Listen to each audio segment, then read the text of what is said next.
अस्सलाम वालेकुम। आज की वीडियो में हम करेंगे एक्सरसाइज 5B जो कि मैथमेटिक्स बुक 1D1 की एक्सरसाइज है ये।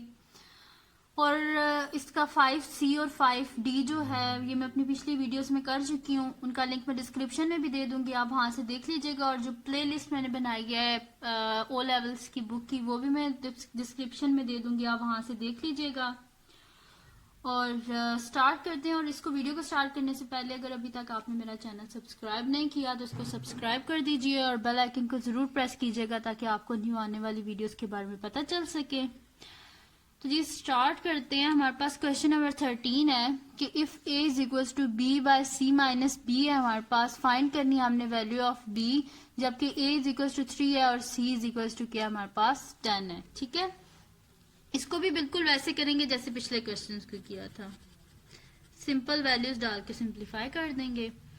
तो हमारे पास क्या है जी, a is equal to B by C minus B है हमारे पास। ठीक है, अब इसमें a और c की हमारे पास वैल्यू गिवन है और हमने b को फाइंड करना है। ठीक है, तो a क्या है हमारे पास 3, b बाय c क्या है जी हमारे पास 10 माइनस b।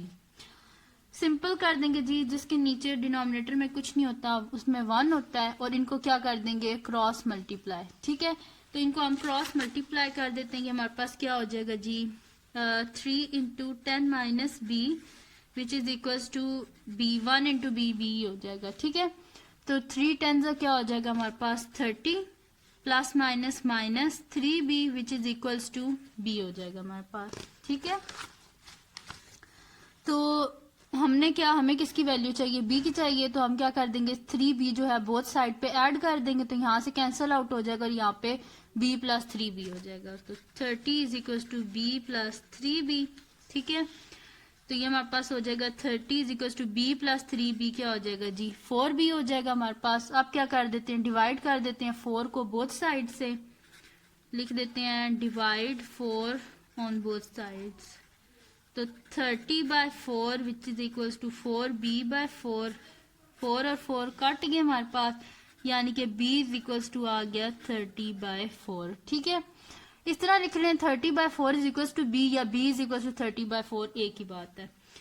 अब अगर देखें 30 और 4 तो ये दोनों एक ही टेबल में आते हैं, किसके टेबल में आते हैं जी 2 के टेबल में, तो डिवाइडेड बाय 2 और डिवाइडेड बाय 2, तो 2 15 जा 30 एंड 2 2 जा 4 हो गया हमारे पास। ठीक है, अब क्या कर लेते हैं, इसको डिवाइड कर लेते हैं हम, तो ये हमारे पास आ जाएगा 15 और 2, तो 2 7 जा 14 होते हैं और रिमाइंडर आ गया हमारे पास 1। ठीक है, तो यानी कि सबसे पहले हमारे पास क्या आ जाएगा b इज इक्वल्स टू, जो हमारे पास रिमाइंडर होता है वो यहाँ पे आ जाता है। ठीक है, और जो क्वोशंट होता है वो हमारे पास यहाँ पे आ जाता है, जिसे डिवाइड कर देते हैं। ठीक है, वो यहाँ पे आ जाता है 2, यानी कि b is equal to 7 whole 1 by 2 आ गया हमारे पास इसका आंसर, जो कि क्या है हमारे पास b की वैल्यू जो कि हमने फाइंड कर ली है। ठीक है, बड़ा इजी सा क्वेश्चन था। इसमें हमने क्या किया है कि a b और c की हमने वैल्यूज को डाला है, उसके बाद हमने क्या कर लिया सिंपली इसको बस हमने क्या कर दिया सिंपलीफाई कर दिया। ठीक है, कोई मुश्किल नहीं था इसमें।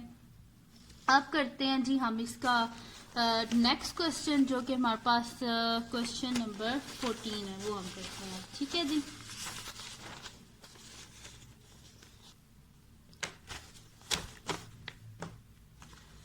तो क्वेश्चन नंबर 14 है जी हमारे पास कि if m into N X square minus Y divided by z हमारे पास 5n है, तो फाइंड करनी है हमने वैल्यू n की, जबकि m इज इक्वल टू 6 है, x इज इक्वल टू -2 है, y इज इक्वल टू -3 और z -5 है हमारे पास। ठीक है जी, सोल्यूशन लिख लेते हैं और जो हमारे पास गिवन है वो भी लिख देते हैं, N X square minus Y divided by Z और इज इक्वल टू क्या जी 5n है हमारे पास। वैल्यूज को बीच में हम पुट कर लेते हैं, तो m किसके इक्वल है हमारे पास 6 के, तो 6 इंटू, जब किसी इक्वेशन में एक दफा इक्वल टू हो ना फिर शुरू में इक्वल टू नहीं लिखते, तो यहाँ पे मिडल में तो हम फिर मिडल में लिखेंगे 6 इंटू एन, जो n की तो हमने फाइंड करनी है, तो n एज इट इज आ जाएगा, और x क्या है जी हमारे पास -2 का स्क्वायर माइनस y क्या है जी हमारे पास -3 और डिवाइडेड बाय z क्या है जी हमारे पास -5 है। ठीक है, इज इक्वल्स टू क्या आ जाएगा 5n, क्योंकि n तो हमारे पास है नहीं। ठीक है, तो ये हमारे पास हो जाएगा 6 इंटू एन माइनस 2 का स्केयर। माइनस 2 को 2 टाइम आप मल्टीप्लाई करें, -2 इंटू -2 तो माइनस माइनस प्लस हो जाएगा, और 2 इंटू 2 4। ठीक है, यानी कि यहाँ पे हमारे पास क्या हो जाएगा 4 माइनस माइनस प्लस 3। ठीक है, डिवाइडेड बाय क्या हो जाएगा हमारे पास -5, और विच इज इक्वल्स टू 5n। अब हमें ये -5 डिनोमिनेटर में नहीं चाहिए, क्योंकि हमें n की वैल्यू फाइंड करनी है, तो हम क्या कर देंगे मल्टीप्लाई कर देंगे -5 को बोथ साइड से। ठीक है, तो यहाँ पे लिख देते हैं जी मल्टीप्लाई -5 ऑन बोथ साइड्स। तो यहाँ पे हो जाएगा -5 इंटू 6 इंटू n 4 है तो उसको 4n लिख देते हैं,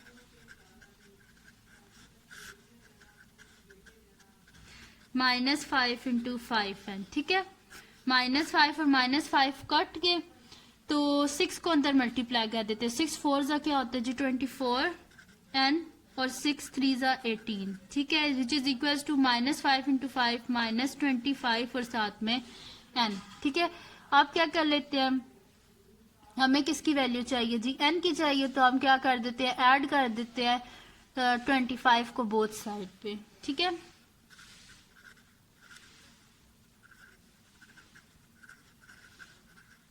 ठीक है, तो ये हमारे पास क्या हो जाएगा 24n plus 25n plus 18 which is equals to -25n और प्लस 25n।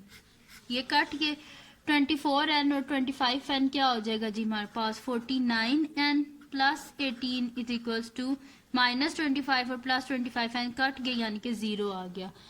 आप क्या कर देते हैं हम कि हमें ये 18 इधर नहीं चाहिए, तो हम कर देते हैं कि माइनस सब्ट्रैक्ट कर देते हैं 18 को बोथ साइड से। ठीक है, यहाँ पे लिख देते हैं सब्ट्रैक्ट 18 फ्रॉम बोथ साइड्स, तो 49n plus 18 minus 18 which is equal to 0 minus 18, यानी कि हमारे पास आ गया ये कट गए 49n is equal to 0 minus 18 क्या आ जाएगा -18। ठीक है, तो यानी कि यहाँ पे अब हम क्या कर देते हैं डिवाइड कर देते हैं 49 फ्रॉम बोथ साइड्स।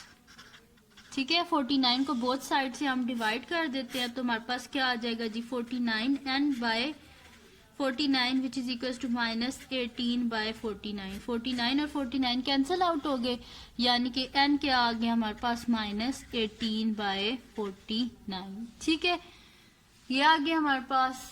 तो ये था जी रिक्वायर्ड सोल्यूशन, क्योंकि अब 18 और 49 किसी एक टेबल में नहीं आते, जैसे इनकी कटिंग नहीं हो सकती, तो हम इसको एज इट इज रहने देंगे। तो ये था जी सोल्यूशन हमारे पास क्वेश्चन नंबर 14। 5B का जो क्वेश्चन है उसका सोल्यूशन है ये, और बड़ा इजी सा क्वेश्चन था, कोई मुश्किल नहीं था, जस्ट आपने बीच में वैल्यूज डालनी थी, सिंप्लीफाई करना था और आंसर को लेके आना था। एंड में अगर कटिंग होती है तो करनी है, नहीं तो वैसे ही रहने देना। ठीक है, और इसमें कटिंग नहीं हो रही थी तो हमने एज इट इज रहने दिया।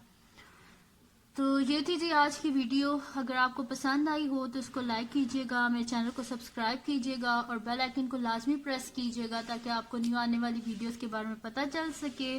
और इस वीडियो को अपने फ्रेंड्स के साथ शेयर कीजिएगा और उनको भी बोलेगा सब्सक्राइब कर दीजिए, और मेरे जल्दी से 1000 सब्सक्राइबर्स पूरे कर दीजिए। ठीक है, और दुआओं में याद रखिएगा। अल्लाह हाफिज।